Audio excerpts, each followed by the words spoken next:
Calcifications may not mean cancer. I tell you, there's a lot of things that can cause calcifications. Go. Don't be afraid. Don't be afraid. I'm here. I'm here in case you need to talk. Write to me. Okay? Yeah. Go for the biopsy. Okay? When I'm putting my house in order, especially in Kenya, when people die, Kenyans that are here, I think in so many countries anyway, not only Kenya, when you die, even the people that were not there to help you, they will be coming to push your children aside, to take your property. Any land that you had somewhere that your family did not know about, they will go and take that land. They will go and take that land. So, do you see how it is beneficial to be told the truth? It helps you to take care of the people that loved you. It helps you to take care of the people that were there for you when you're sick. Elijah, Canada is a great country. Wonderful country. Want to be an advocate, please reach out to me. I want more advocates. I want more courageous people, so that whenever there is a need, we send out a message.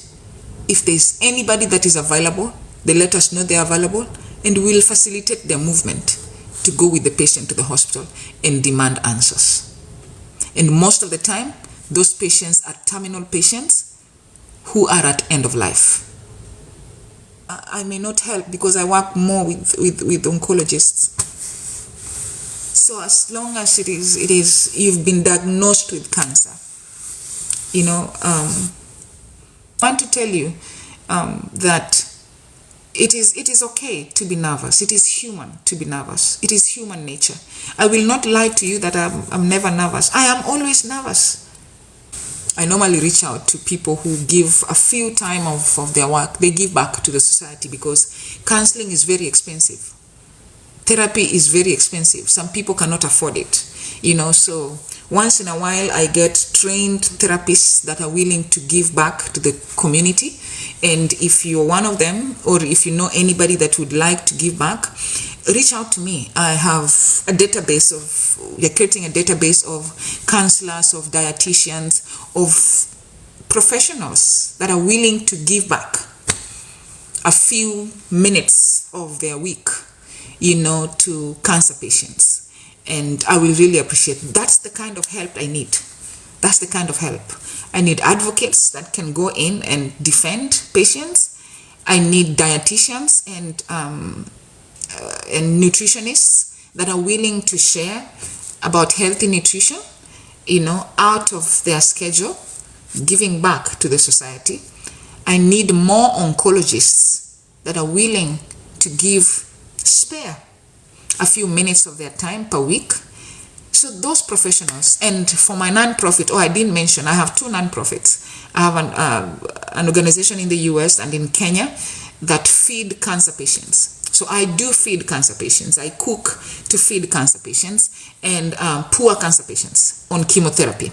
But one thing I've realized that most patients that reach out to us are terminal patients on stage 4. And when I was starting my philanthropy, my work, I was targeting early stage cancer patients who had good prognosis. So my intention was to prevent chemotherapy from spoiling their prognosis, so that we give them good food to sustain them through chemo, because chemotherapy is something that most of the time, if you put it even on your skin, it will burn you. It is that harsh, okay? So now I am looking for people to be in the advisory board of the organizations, okay? So if you're in the US, you can be in my organization's advisory board here. If you're in Kenya, you can be in the advisory board there. So the advisory board are people from across different professions, marketing, doctors, event planners, in different committees that can claim. I want them to own the organization and thrive with it, because humans are people who can die. I normally am realistic. I say, what if I am not there tomorrow? Will the ministry continue? So I need more people in the boards and in the organization to help. So if you want to be in the advisory board, reach out to me also. I will direct you to my staff that will have you on our database. And I want to tell you that people reached out and asked me to also give my space to other chronic illnesses like heart attacks, like diabetes, and all that, and I said yes. Seen people who had stage 3 and they're living over 10 years. I've seen people who had stage 4 and they're living, especially in the breast cancer field. Actually, they even have groups they call metastatic MBC, metastatic breast cancer. I've seen somebody with MBC that is alive over 15 years. So I believe, especially with breast cancer and the different types of it, especially the one with estrogen, you know, when they go ahead and take out their ovaries, people live. Yeah, people live. I believe in life. Yeah. Let me know if you are a cancer patient, if you are a cancer thriver or survivor. I'd love to host you. I normally interview patients also because what is important is for people to know the signs and symptoms, the things that led to their diagnosis, okay? So the more we get, especially this month, if you are a cervical cancer thriver, if you had cervical cancer before, would you please come and talk to us? Would you come here so I can host you? Because we want to learn about cervical cancer. We want to learn about what symptoms you had so that people who are listening can know what to look out for. Can know, maybe there's somebody seated with some symptoms and they're taking pain medicine. And when they hear what you say, they'll be like, whoa, they are talking about things that I'm feeling. So then I need to go for cervical cancer screening. Why not painful in the beginning? Cancer is not painful in the beginning. You don't feel any pain. But when you start feeling pain in your body, it has started to spread. That is why it is important to learn about the signs and symptoms. So if you are a cancer, and let me tell you, you will find that 2 people had the same type of cancer, but they all had different symptoms. That is why I normally appreciate people who come and I host them and they talk about their symptoms. Very rough on cancer. I took out even my cervix. I took out my ovaries. I took out my uterus. I took out the fallopian tubes. I took out the cervix. I took out my breasts. Yeah. When I knew estrogen is involved, when I knew hormones are involved, I had to get rid of things that normally lead to hormonal cancers. Yeah. So that is how rough I am. This world, even as we do this, I want you to remember something about the world. I want you to remember something. Do not live your life waiting for approval from human beings. And in fact, what I do here, I'm not doing for anybody's approval. And that's why I'm normally willing to block anybody immediately. They joke. I don't do what I do for approval.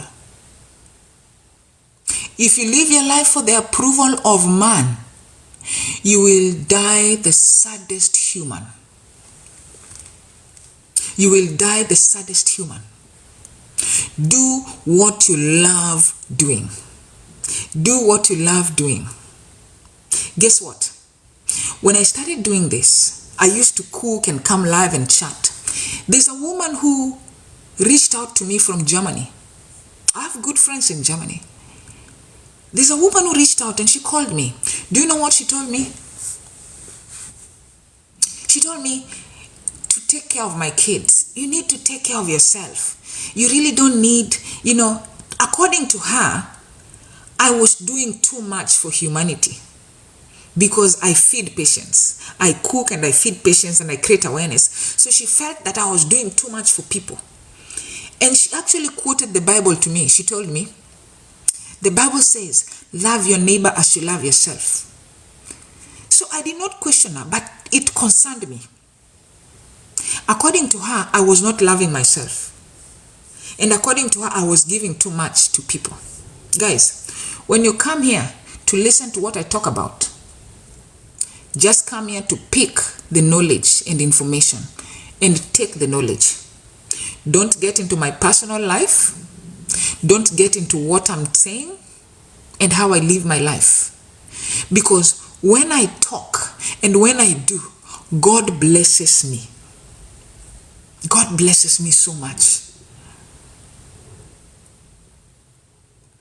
Unless you love God and know God, you will not understand how much I am living in the palm of God. I am someone who God has put his hand like this, and I am standing right here. That is me. That is me. And I normally laugh. I say, I am somebody who will talk like this. Nobody will send me a gift. But do you know what? At the end of the day, the gift that flows to me from God is way too much. Stress also causes cancer. Stress also causes cancer. So do lots of yoga, work out. When you work out and do things that are out of your normal work and things that give you stress, then at least it causes your body to produce endorphins, very wonderful hormones for your body.